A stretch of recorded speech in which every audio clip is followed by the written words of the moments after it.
안녕하세요. 대한민국 고수에게 퍼스널 브랜드를 묻다. 조현심의 브랜드 인사이드입니다.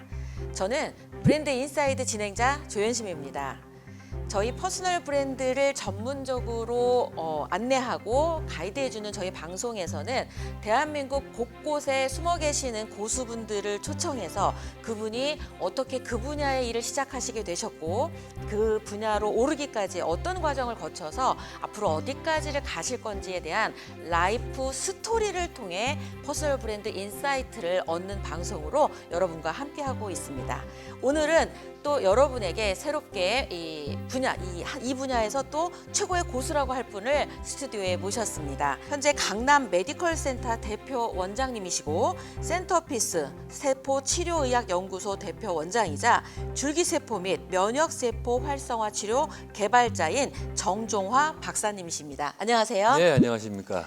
네, 이력만 봐도 굉장히 진짜 이렇게 어마어마한 스펙의 분이 오늘 오신 것 같거든요. 그래서 오늘 방송을 보시는 분들이 앞으로 건강하게 더 오래 살 것 같다라는 기대를 가지면서 오늘 방송을 시작해 볼까 합니다. 오늘 브랜드 인사이드 이렇게 스튜디오 오셨는데 분위기 어떤가요? 뭐 우리 조 선생님께서 질문과 이런 걸 잘 해주시니까 뭐 답변을 편하게 할 수 있을 것 같습니다. 아, 네. 그러면 보통 의사 선생님 모시고는 어려운 얘기를 할 것 같다라고 생각을 하는데 오늘 이 어려운 이야기를 쉽고 편하게 한번 하면서 의사 선생님한테 좀 더 매력적으로 다가갈 수 있는 시간을 한번 만들어 보도록 하겠습니다. 저희 퍼스널 브랜드를 좀 이렇게 꿈꾸시는 분들이 이 방송을 많이 청취하고 계시거든요. 정종화 박사님 스스로 본인 소개를 다시 또 한번 좀 부탁드려 보도록 하겠습니다. 예, 먼저 이런 방송에 출연하게 해주신 여러분들께 감사 말씀드립니다. 저는 인류의 건강 장수를 위한 센터피스 바이오 그리고 강남 메디컬 세포 재생의학 연구소의 대표를 맡고 있는 의학 박사 정종화 박사입니다. 여러분 만나서 반갑습니다. 요즘 이렇게 줄기세포 치료가 굉장히 더 활성화되고 확장되는 추세라고 들었습니다. 그래서 굉장히 바쁘실 것 같은데 최근 근황이 어떠신지 좀 소개해 주시면 좋겠습니다. 금방 말씀하신 것처럼 오기 직전까지 또 여러분들 상담하고 또 이야기 드리고 또 특히 이제 나이 연세가 드신 분들 어머니들께서 아버님은 뭐 대부분 돌아가셨는지 잘 안 계시고 어머니들만 오셔갖고 우리 뭐 정 박사님 이 허리 쪽이 많이 아픈데 뭐 줄기세포를 좀 맞으면 어떠냐. 아우 내가 뭐 농사일을 많이 해서 그런지 무릎이 아파서 그런데 줄기세포를 좀 맞으면 좋아지겠느냐. 어머니 오늘은 제가 방송국 가서 촬영을 해야 되니까 다녀와서 제가 상세하게 상담해 드릴게요 하고 왔습니다. 진짜 리얼한 생생 후기인 것 같아요. 그래서 아 진짜 의사 선생님 맞구나 그런 생각을 하면서 오늘 진행을 좀 해보도록 하겠습니다. 되게 특이한 경력을 갖고 계세요. 처음부터 이런 줄기세포나 이런 걸 연구하신 게 아니라 흉부외과 전문의셨어요. 그것도 40년 동안.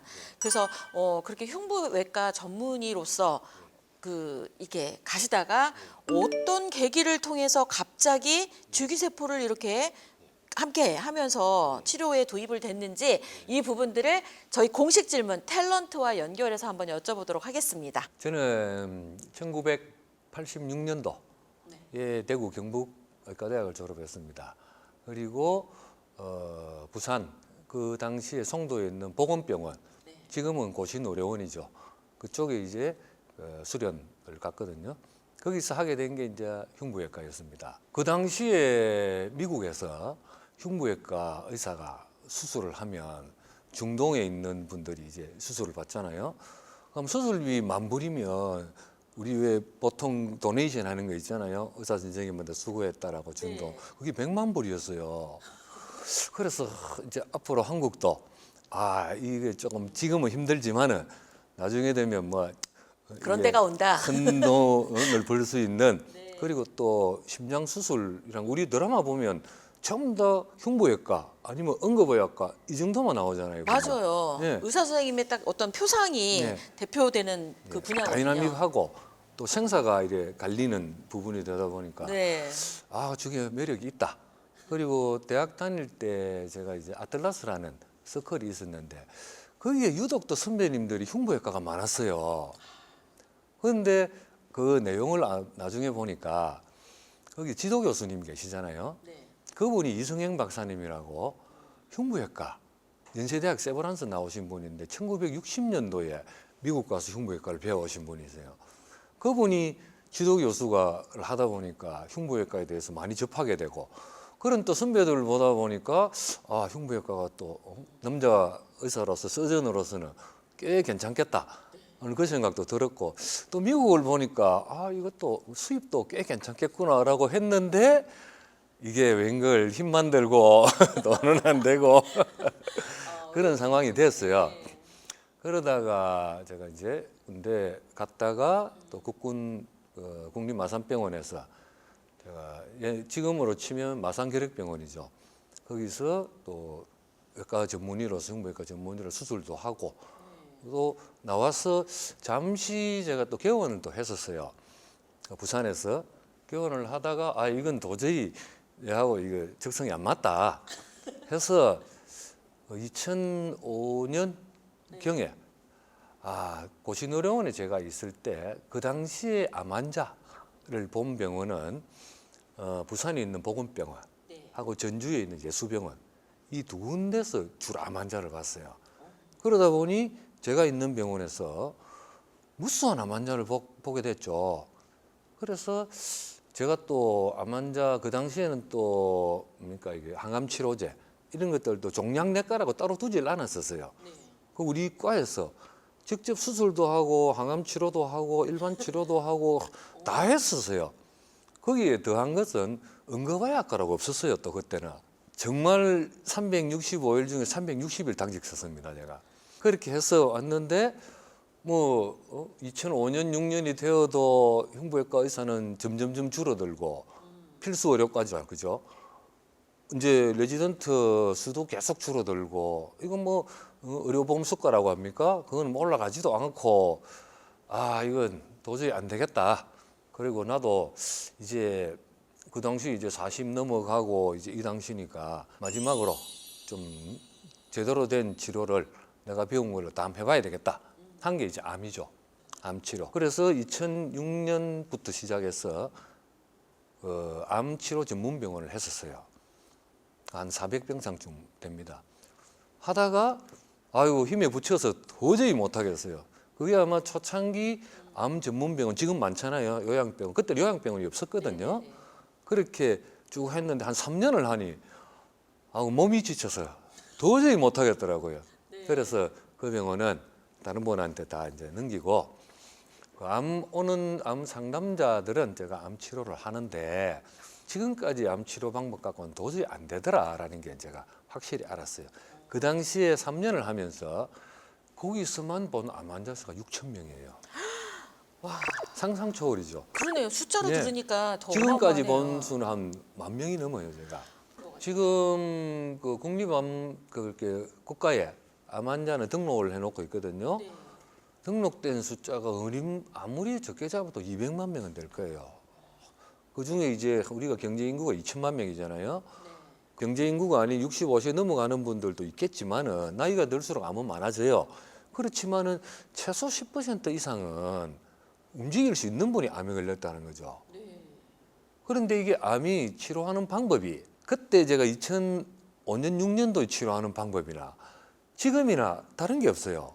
대학에서 하는 게 수술, 방사선, 항암 치료 이 세 가지잖아요.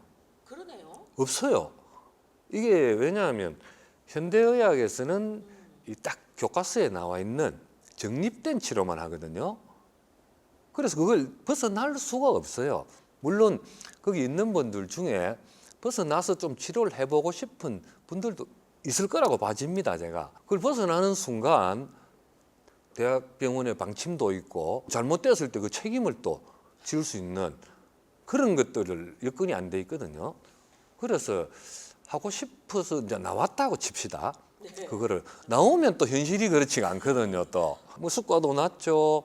뭐 또 이거 벌어가지고 또 직원들 뭐 월급 주고 이거 나오고 하면 남는 것도 없어요. 그런데 이제 의료법인을 만든다든지 이렇게 하잖아요. 그러면 또 이 의료법인을 만들려면 기본 자산이 있어야 되잖아요. 그건 또 다 국가에 또 도네이션 하는 거거든요. 자기 돈도 아니에요 또. 제가 그때 지방에서 이제 했는데 2011년도에 제가 서울을 왔어요. 그때 줄기세포, 우리나라 최초이자 전 세계의 줄기세포 치료제 최초로 허가난 게 2011년입니다. 하티셀그램이라 해갖고 심장병을 수술하는 용도로 나왔었어요. 이 골수를 채취해서 그걸 이제 배양을 하죠. 그거는 해서 다시 이제 정맥 주사를 주든 심장 쪽에 가까이서 주든 하는 걸 심장병 치료제로 허가가 났어요. 그래서 이제 줄기세포에 관심을 가진 거죠 또. 그리고 이제 심장병 치료도 이제 제가 하고 있는 이제 뭐 크지는 않지만은 부산에 있는 또 병원도 있었고 해서 거기 가서 치료도 해주고 이래 하면서 보니까 의외로 또 효과가 좋은 분들은 되게 좋아요.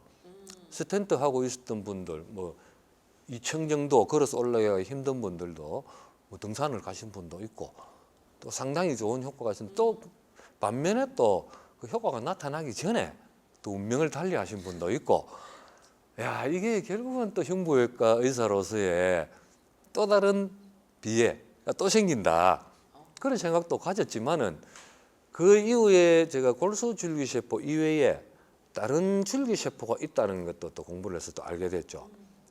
지금은 이제 줄기세포를 크게 세 개로 따져요. 자가줄기세포. 한국에서는 법상으로서는 자가줄기세포만 치료를 할 수가 있어요. 자기 거로만. 골수줄기세포, 지방줄기세포. 그러면서 또 한 가지 또 세포 치료에 이제 관심을 가지니까 또 암 환자한테 그러면 어떤 치료가 좋을까? 결국 세포 치료. 하는데 암 환자한테는 NK세포, 자연살해 세포죠. 이게 우리 몸에 있는 면역 세포 중에 가장 우위에 있다고 해도 과언이 아닐 정도로 우리 몸에는 크게 세포를 보면 혈액 속에 있는 세포만 본다면 조혈모 세포에서 골수에서 만들죠. 이게 나와서 분화가 돼요. 이제 되면 적혈구 잘 아는 거 있죠. 우리가 빨갛게 피가 빨갛게 보이는 게 적혈구 때문에 그렇거든요. 그리고 백혈구 그리고 혈소판 크게 이 세 가지예요. 물론 다른 세포들도 있지만은 그걸 중학교 다닐 때 다 배웠죠. 네. 이 백혈구는 백혈구 한 가지가 아니고 백혈구 군이에요. 이게 색깔이 하얗다고 해서 백혈구예요. 이게 우리가 상처가 생겨서 낫고 하면 고름이 하얗죠. 백혈구 시체예요. 이게 예, 죽어서 그런 거, 뭐 장렬하게 죽은 거죠. 예? 이 중에 백혈구 군에 제일 위에 있는 게 NK 세포예요. 얘는 타고날 때부터 내추럴 킬러.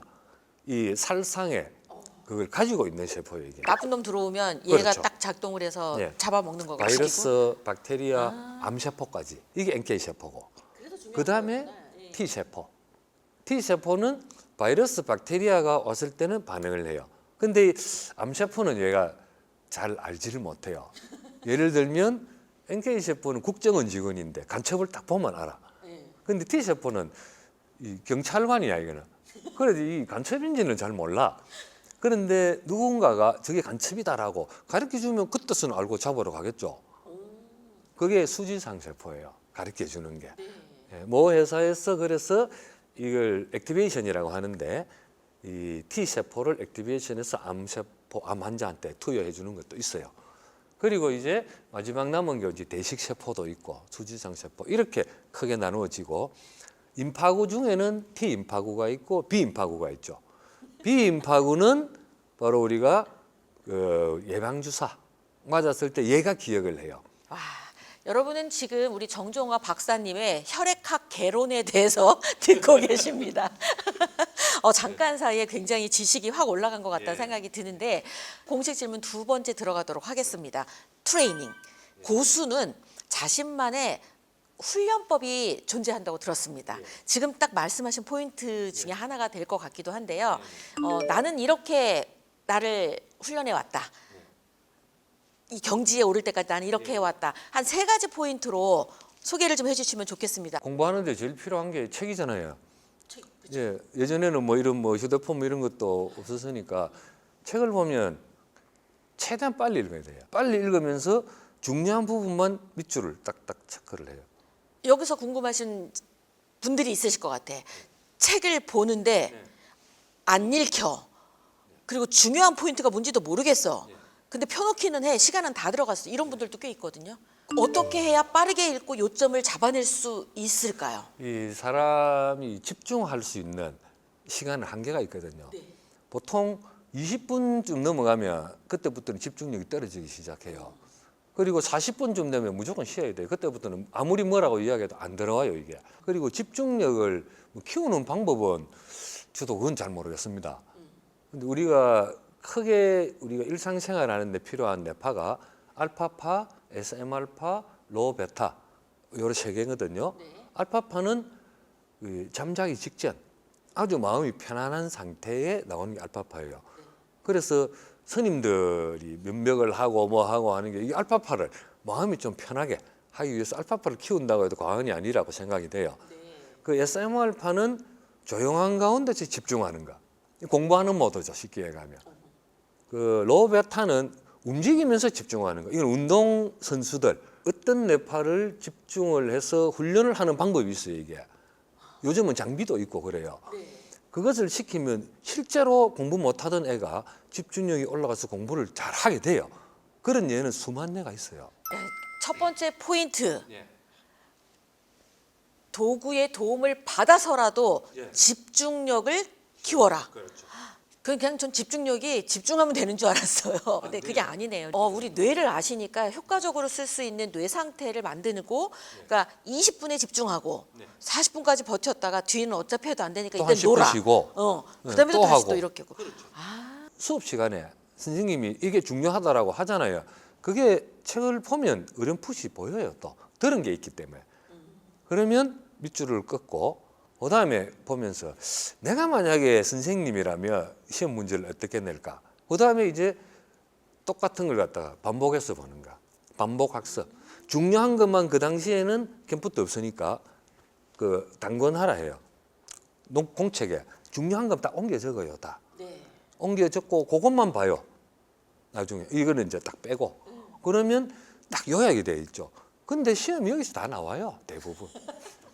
정정화 박사님으로부터 시험학개론 특수 팁을 지금 얻어가고 계십니다. 그러니까 되게 효율적인 공부 방법을 알려주신 것 같기도 한데 이 어떤 영역에 계신 분들이라도 자신의 분야에 대해서는 그렇게 공부를 좀 해야 되는 거잖아요. 근데 공부할 때 책으로부터 인사이트를 얻어내는 방법을 지금 굉장히 효율적으로 어떻게 하면 되는지를 알려주신 것 같아요.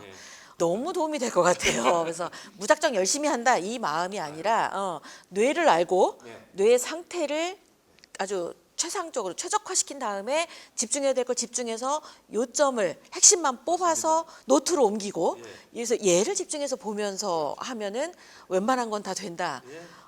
진짜 최고의 공부법이 아닐까 싶네요. 그렇게 해서 지금 이 진짜 흉부외과 이 경력을 거쳐서 지금 줄기세포에 어떤 영역으로 옮기더라도 계속 그 분야의 최고가 되어 가는 방법을 스스로 그 방법을 통해서 지금 가고 계신 것 같아서 그냥 펑 하고 뛰어가신 건 아니다. 퀀텀 점프는 아니셨다라는 걸 또 한번 확인합니다. 제가 지금은 환자 진료는 제가 거의 안 하고 있어요. 제가 지금은 연구. 소위 말하는 뭐 의사 과학자라고 합니까? 그쪽을 매진하고 있거든요. 진료 보고 환자를 이렇게 이제 진료할 뭐 재료라고 할까? 치료제만 있으면 진료하는 의사들은 많잖아요. 몰라서 그런 거지. 그분들 교육시키고 이렇게 이야기하고 또 와서 상담하고 하면 지금도 제가 이래 해갖고 프로토콜이 탁 나오고 이걸로 이렇게 치료하면 좋겠다라고 하면 저희 그 셀포유 서울의원에 지금 성형외과 선생님 2분 빼고 진료 보는 분이 4분이 있어요. 예, 그분들하고 의논을 합니다. 미국 MD 앤더슨 같으면 전 세계에서 가장 유명한 병원이거든요. 세계 1위예요. 네. 1위 하버드하고 뭐 하버드보다 그 위에 있다고 해도 과언이 아닐 정도인데 우리나라 뭐 재벌들 있잖아요. 보면 아픈 분들 다 거기 가서 치료받거든요. 한 달 치료비가 몇 억씩 해요. 그런데 거기 가요. 거기 있는 분이 와서 제가 이제 이렇게 나는 치료를 한다. 그리고 이런 결과가 있더라라고 이거 뭐 개인 정보 때문에 밖으로 내가 말은 할 수가 없고 이런 게 있다라고 하니까 와 자기도 야 이런 결과만 나올 수 있으면 그쪽에서도 도입을 하고 싶다라고 할 정도입니다. 지금 그러면서 저는 이제 뭐 환자 보는 거 일선에서 나왔고 이렇게 해서 우리 선생님들하고 제가 알고 있는 이걸 갖다가 선생님들하고 의논해서 법의 테두리 안에서 할 수 있는 최대해서 우리 아픈 분들 또 안 아픈 분들도 오래 살기를 원하잖아요. 또 제가 하고 있는 의학을 한마디로 요약하면 장수의학이에요. 장수를 어떻게 하면 안 아픈 분들은 건강하게 오래 살 건가? 아픈 분들은 병에서 나아서 또 오래 살 건가? 이것을 연구하는 분야라고 보시면 됩니다. 고수의 훈련법에 대해서 이야기를 나누고 있는데 첫 번째가 사실 되게 효율적인 학습을 했다. 근데 그거 이제 집중력을 올리기 위해 되게 노력해서 요점을 집중을 잘 찾아서 이제 그 좋은 성과를 내는 그 포인트에 대해서 첫 번째 말씀해 주셨고, 지금 두 번째 포인트는 저는 어떤 생각이 드냐면 장수의학이라고 얘기하시면서 맨 처음에 본인을 소개할 때 건강하게 오래 살게 하는 거가 내 목표고 철학이다. 그러니까 철학 기반으로 지금 그러니까 뭐랄까 이 분야를 지금 가고 계시기 때문에 하는 일이 조금씩 바뀌셨잖아요. 직접 치료하시다가 흉부외과로 그러다가 뭐 줄기세포 하다가 지금 연구해서 직접 치료는 안 하지만 의사들을 통해서 치료할 수 있게끔 뒤에서 연구하고 개발하는 걸 계속 하고 계시잖아요. 이 근간이 결국은 나의 그 정말 건강하게 오래 살게 만들겠다. 이 장수의학 기반으로 가고 있다라는 생각이 끊임없이 나를 연구하게 하고 있는 포인트가 아닌가 이런 생각이 듭니다. 맞습니다. 제가 이렇게 연구하고 한 그 부분을 환자한테 직접 적용 처음부터 해보기는 쉽지 않거든요. 그게. 그런데 제가 하고 있는 거는 전부 다 약제도 뭐 한의원 같으면 뭐라고 하면 약침 뭐 이런 거 자기가 만들어서 하죠. 병원은 그게 안 돼요. 그 제약회사에서 만들어내온 약제. 그럼 이것을 배합을 어떻게 할 건가? 비율을. 그러면 인체가 어떻게 구성이 되어 있는가? 그러면 이제 인체학을 알아야 되겠죠. 생리학. 그리고 어디에 어떤 기관이 어떤 역할을 하는지, 어디에 뭐가 붙은지를 알아야 될 거 아닙니까? 그거는 이제 해부학. 그래서 제가 건강 관련되는 사업을 하는 분들이 네임밸류 이런 걸 좀 빌려서라도 좀 해볼까라고 하는 분들이 많이 와요. 그분들한테 내가 제일 먼저 요구하는 사항이 있어요. 건강 관련 사업을 하는 분들, 특히 의사부터 시작해서 다 해부 생리학 아주 기본적인 거, 그 정도는 알아야 되지 않겠냐. 최소한 그 정도는 공부를 하고 이 사업을 하세요. 그러면 뭘 팔더라도 그분이 뭐 기침을 한다 했을 때 그거는 기관부터 시작해서 주기관지로 가서 세기관지로 가고 폐포로 가고 또 모세혈관이 가서 산소 교환이 되고 이 정도를 알아야 기침하면 뭐가 안 좋겠구나라고 짐작이 되고 그러면 이걸로 한번 해보시고 이야기가 될 거 아니냐고. 그러니까 진짜 이 기초를 탄탄하게 하는 게 모든 거의 시작이라고 지금 말씀을 딱 해주시는 걸 보니까 어떤 분야에 계신 분이더라도 최소한 그 분야에서 먹고 살려고 한다면 기본은 알아야 된다. 거기서 알아야 되는 기초는 알아야 된다라고 말씀하시는 거죠. 정말 어떻게 보면 다 알고 있다고 생각했는데 놓치고 있었던 포인트 같아요. 뭐 세세하게 우리 의사가 있고 전문의가 있잖아요. 의사 같으면 대한민국 의사는 모든 분야에 다 할 수 있어요. 근데 동남아나 외국은 그렇지가 않아요. 예를 들면 레이저 시술을 하고 싶어 대한민국 의사는 졸업만 해도 할 수 있어요. 법적으로 아무 문제가 없거든요. 단지 이제 기술을 배우러 가는 거지만은. 근데 베트남 이런 데는 레이저를 다루는 피부과 전문의 밑에 가서 몇 년을 수련해야 레이저를 쓸 수가 있어요. 근데 손기술은 한국 의사 못 따라가요. 정말 좋아요. 한국 의사들이 딱 보고 1개월만 딱 배워도 걔들 1년 배운 것보다 나아요. 잘해요.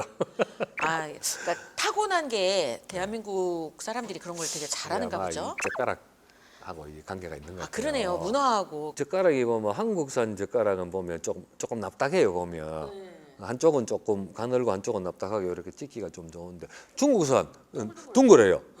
그죠? 그거 진짜 잡기 힘들거든요. 그런데 그걸로 콩을 잡아요. 동글동글한 콩을. 그 한국 사람밖에 못해요. 그거는. 문화의 환경으로 만들어진 기술력인 거네요. 손끝의 야무짐은. 그래서 이 세 가지 포인트 제가 한번 정리를 해보도록 하겠습니다. 첫 번째 포인트, 요령을 피워라. 그러니까 공부를 하더라도 똑똑하게 해야 된다. 이 포인트가 굉장히 기억에 남는 것 같고요. 두 번째 포인트는 철학을 가져라. 어떤 분야에서 일을 하더라도 내가 어떤 지점까지 가겠다, 어떤 사명이나 이런 거랑 연결해서 환경이 바뀌고 일하는 어떤 게 바뀌더라도 이 철학이 기준이 딱 되면은 끝까지 그 분야에 머물 수 있다. 라고 이야기를 하시는 것 같고요. 세 번째 포인트는 기초부터 닦아라.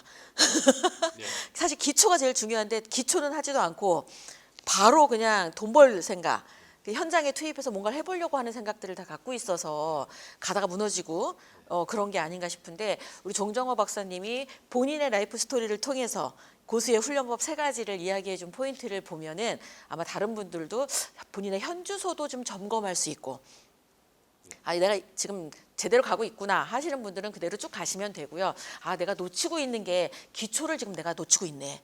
철학이 없었네 하면서 그런 부분들을 좀 다지면서 다시 본인의 분야로 이렇게 성장하는 데 큰 도움이 될 것 같다는 생각이 듭니다. 학교 다닐 때 우리 교수님이 한 분 하신 말씀이 있어요. 철학이 없는 의사는 죄악이다.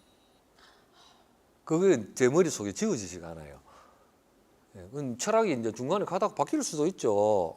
근데 궤변론에 대한 철학은 그건 철학이 아니죠. 뭐 안 맞는 걸 맞다고 우기는.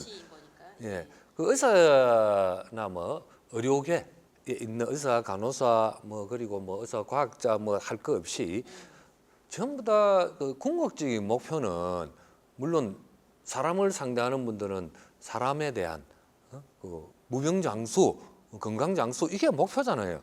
그게 결론이고, 그리고 뭐 생물학자들은 또 그 생물에 대해서 연구를 함으로 해서 다시 또 인류에 무슨 도움이 될 건가 하는 그것이고, 그리고 뭐 동물 애호가들 이런 분들은 더불어 같이 잘 살자. 어떻게 해서 뭐 동물은 죽어도 되고 사람만 살 수 있느냐. 자, 여기서 제가 한 가지 이제 파생되는 게 하나 있어요. 줄기세포. 지금 우리나라는 아직까지는 배양을 해서 치료하는 거는 법적으로 완전 허용이 되어 있는 상태는 아니에요. 그렇지만은 줄기세포 채취를 해서 환자한테 바로 배양을 하지 않고 치료하는 거 허용이 되어 있습니다. 이것은 그 채소 조작이라고 하는 개념이거든요. 그 내년 2월부터는 이제 그걸 할 수 있는 병원을 선별을 해서 할 수 있도록 지금 하는 법안은 발의가 되고 통과가 되어 있어요. 지금 그걸 할 수 있는 의료기관을 전부 다 신청도 받고 있고, 제가 지금 그 도와주고 있는 그 병원도 그 신청을 다 해놓고 있는 상황입니다. 줄기세포, 왜 줄기세포인지 아세요? 생각을 안 해봤네요. 줄기세포, 왜 줄기세포냐고. 뜻이 있을 건데. 그렇겠죠. 줄기. 스템셀이라고 하거든요. 스템이 영어로 줄기잖아요. 나무 가지를 칩시다. 나무 줄기가 있죠. 방향을 여러 방향, 어느 방향으로 다 뻗어서 잎을 낼 수가 있잖아요. 이걸 분화라고 해요. 분화. 영어로는 이제 용어는 디퍼렌시에이션이라고 하는데, 분화. 이 세포는 어떤 세포로든지 간에 분화가 가능한 세포. 그런데 일반인들이 줄기세포가 한 가지만 있는 줄 아는데 그렇지가 않아요. 여러 가지 분화할 수 있는 능력이 한계가 있거든요. 전분화능이라고 해요. 모든 세포로 분화할 수 있는 세포, 그건 배아줄기세포. 황우석 교수님이 연구한 거, 복제까지 할 수 있는 세포는 전분화능을 갖고 있는 배아줄기세포예요. 근데 배아줄기세포는 가만 놔두면 사람 되는데, 그걸로 해갖고 뭐 뼈를 만든다, 간을 만든다, 뭐 이렇게 하게 되면 그것도 윤리적인 문제가 있잖아요. 그리고 뭐 간을 만들어서 이식을 한다든지, 그거 가능합니다, 지금. 단지 못하게 할 뿐이에요. 그러면 우리가 치료에 쓰는 거는 성체줄기세포라고 해요. 이제 다 사람이 되어서 나온 다음에, 성체줄기세포는 크게 2가지를 나눠요. 하나는 타가, 딴 사람 그 줄기세포. 하나는 자가, 자기가 갖고 있는 거. 타가로서 가장 뭐랄까 쉽게 생각할 수 있는 것이 바로 탯줄, 태아의 탯줄. 이거 영살이잖아요. 태어날 때니까. 그죠? 이것은 다른 사람한테 들어가도 크게 면역 반응이 별로 없어요. 그거를 탯줄을 잘라서 보관을 하는 거예요, 그러면? 보관을 해서 줄기세포를 쓸 수도 있는데 그렇게는 하면 안 돼요.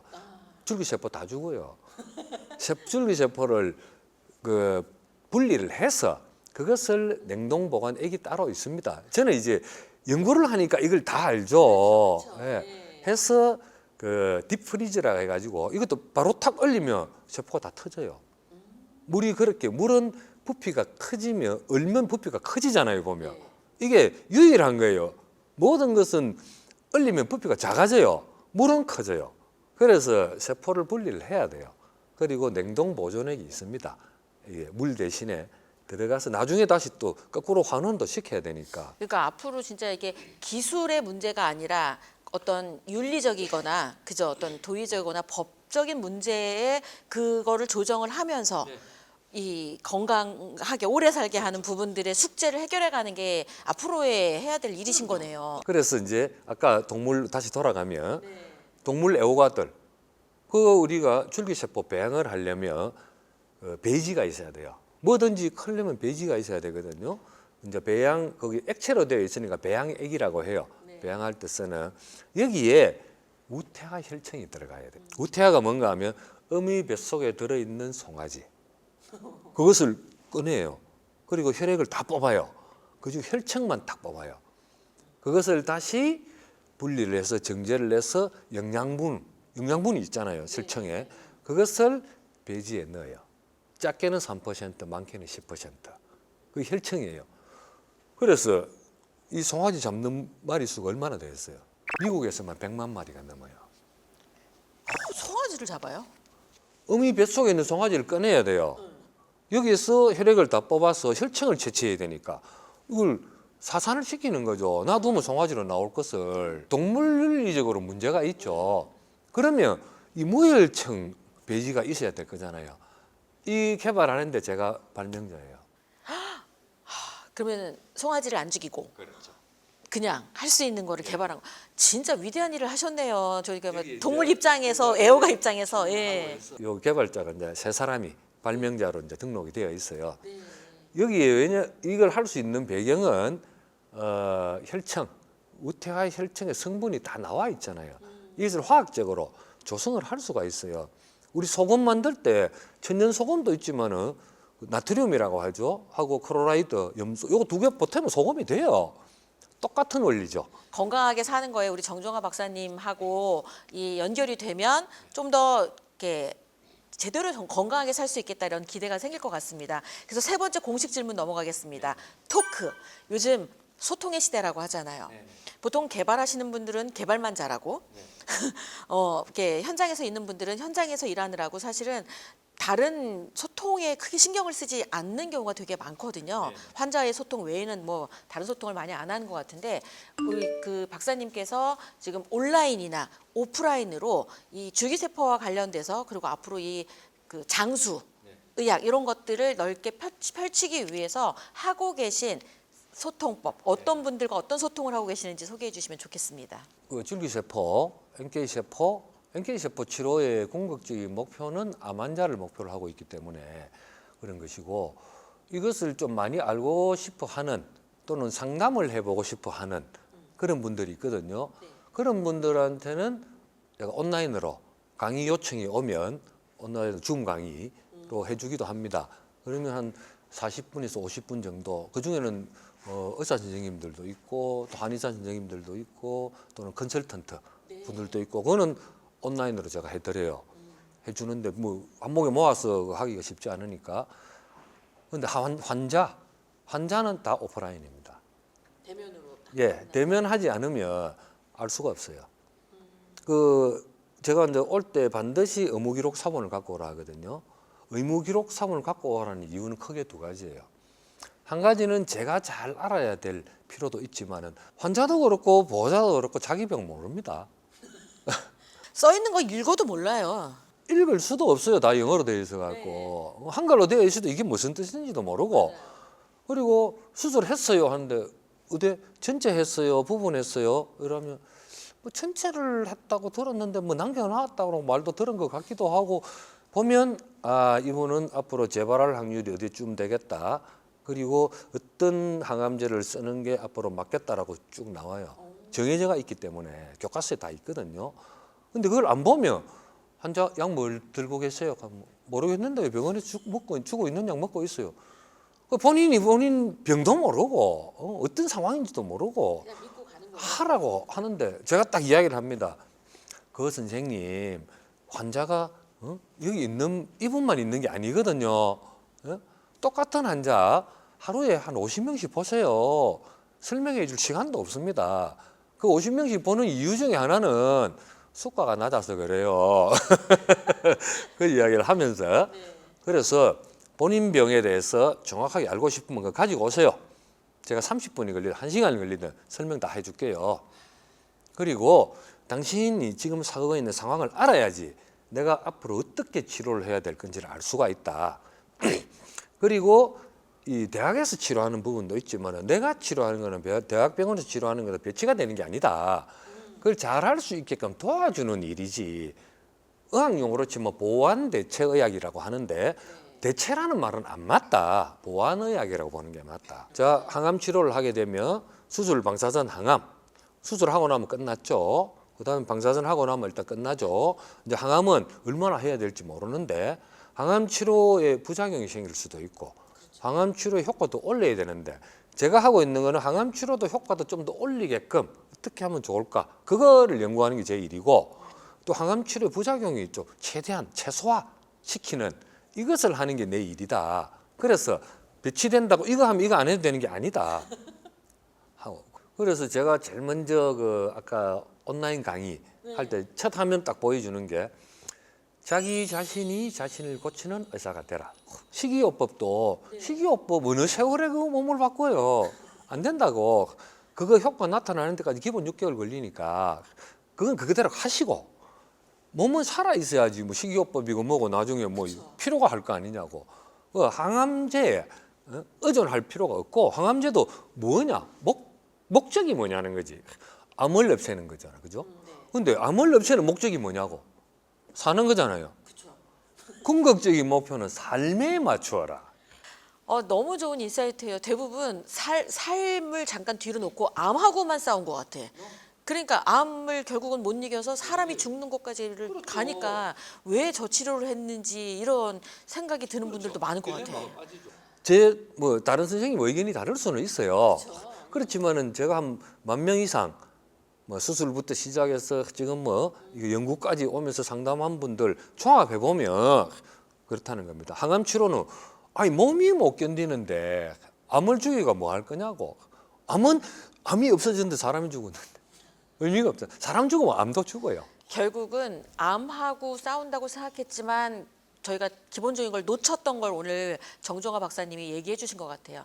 살아남기 위해서, 살기 위해서 암을 다루어야지 자기는 없고 암하고만 싸우는 것 같은 느낌으로 아마 치료를 하시는 분들이 꽤 많으셨을 것 같은데 오늘 이 방송을 보시는 분들이 아마 암 환자이거나 그 가족이 암 환자거나 이런 분들이 꽤 있으실 것 같아요. 그분들한테 아마 정종화 박사님의 메시지가 어떤 큰 그 울림이 되고 기준이 되지 않을까 그런 생각이 듭니다. 네 번째 공식 질문 들어가겠습니다. 타임.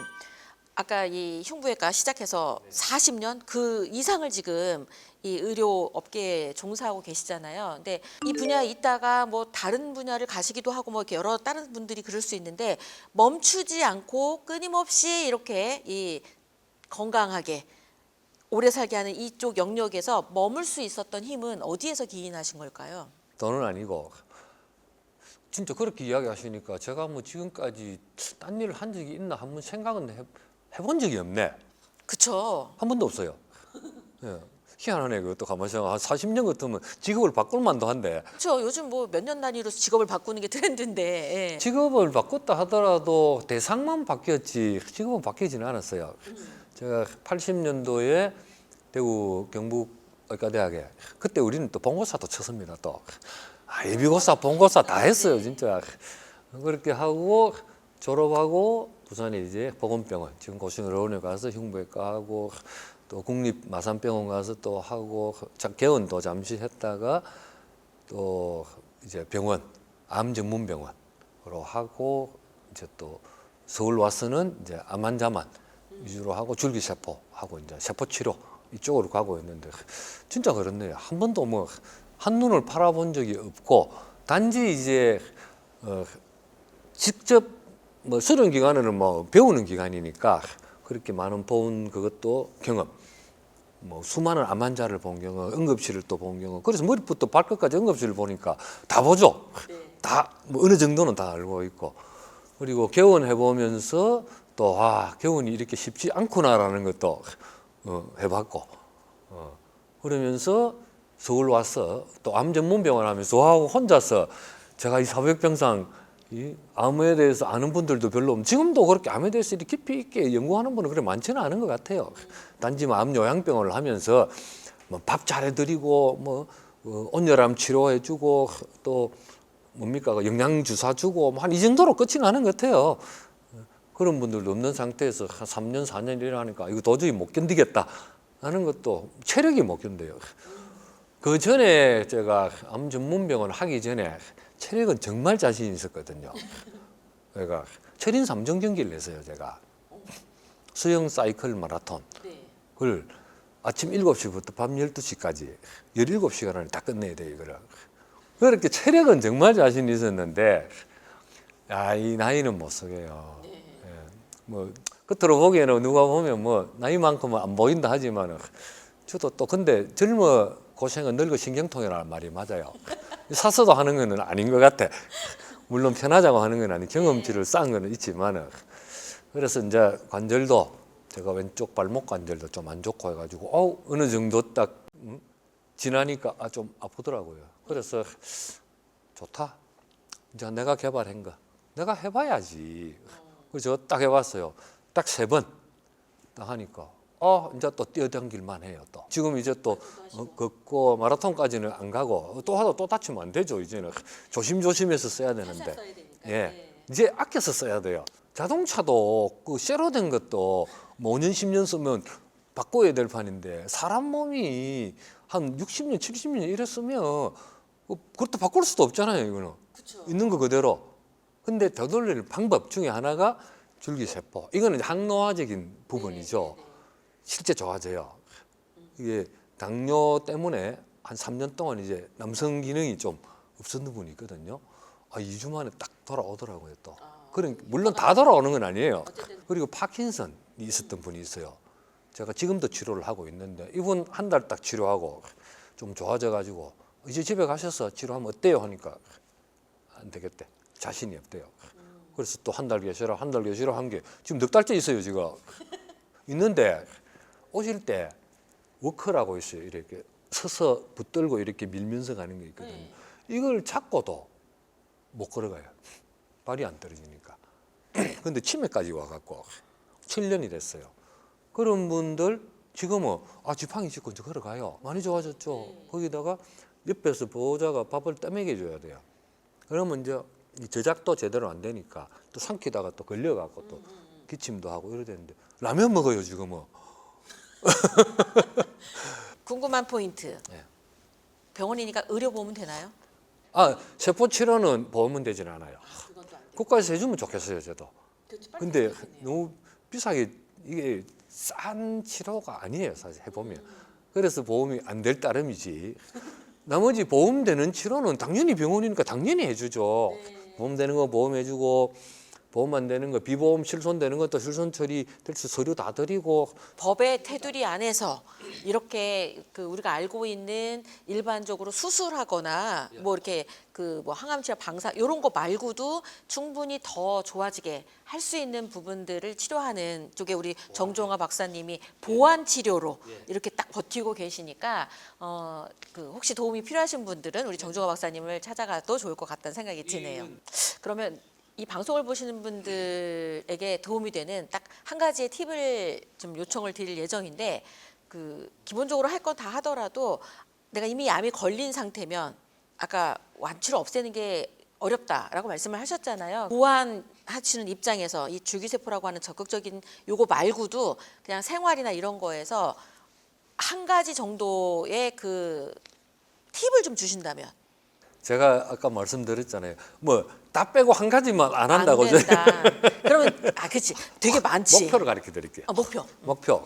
내 몸이 암에 안 걸리고 살 수 있었던 원인은 뭡니까? 면역이죠. 전체적인 몸의 면역이 괜찮아서 암에 안 걸렸잖아요. 그러면 면역이 떨어져서 암에 걸렸잖아요. 원인은 면역이죠. 그러면 마지막 우리가 해줘야 될 것도 면역이죠. 자, 5번째 포인트랑 연결된 질문 들어가겠습니다. 타이밍.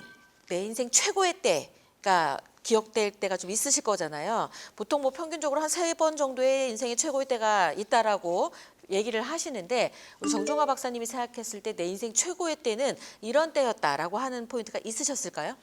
애들 태어난 거 일단 빼고 그거는 뭐 누가 뭐래도 그거는 뭐 제가 딸 하나 아들 하나가 있거든요. 제 아들도 의사예요. 그래도 뭐 환자를 위해서 또 자기를 위해서 이런 의사로서의 길을 갔으면 좋겠다라는 게 제 생각이고 그건 일단 빼놓고 일단은 뭐 태어나고 이후잖아, 그죠? 그러면 제가 원래는 제가 대구에서 공부를 하면서 아버지한테 서울대 공대를 가려고 했었어요. 그때 전자공학과 그때 처음 챙겼거든요. 그때 그 갔으면 지금 뭐 컴퓨터 공학하고 뭐 이런 걸 했을 공산도 있어요. 그래서 제가 컴퓨터에 대한 건 아직도 제가 많이 미련도 갖고 있고 AI 공부도 많이 하고 있고 대한의사협회 정보통신이사도 제가 했었어요. 그 당시에 이제 그러면서 지금 생각해 보면 돌이켜 생각하는 거잖아요. 경북의대를 가라. 의사가 되는 게 좋겠다. 집에서 뭐 의사하고 변호사하고 뭐 하나씩 있어야 되지 않겠냐. 그런 얘기 많이 하죠. 제 막내 동생은 서울대 의대 법대 나와갖고 지금 김현장에 변호사를 하고 있어요. 제가 의과대학 가기는 참 잘했다. 나는 뭐 물론 컴퓨터를 해갖고 좀 더 좋은 것도 있었겠지만은 환자 아픈 사람을 위해서 해준다라는 거 참 잘했다라는 거 하나. 또 하나는 흉부외과. 고신의료원에서 흉부외과를 한 거. 이거는 그 고신의료원에서 흉부외과를 하지 않았으라면 그 많은 암 환자를 보지 못했을 것이고 또 응급실을 커버하면서 머리끝부터 발끝까지 전부 다를 환자를 보지도 못했지 않겠느냐. 그거 하나. 또 지금입니다.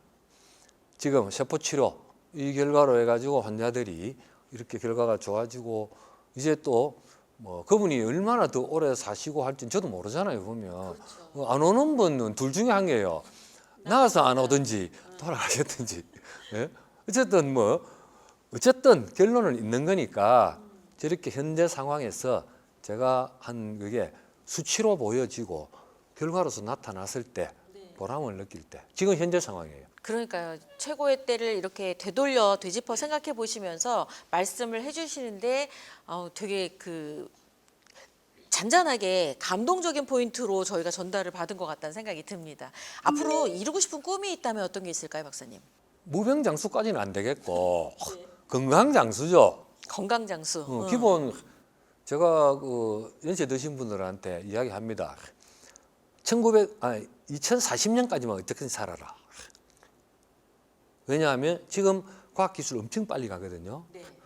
2040년쯤 되면 2030년쯤 되면 암은 잡힐 것 같다. 제 생각이에요. 6년 남았네요. 예. 그리고 6년 동안 이제 암 환자는 버티면 될 것 같아.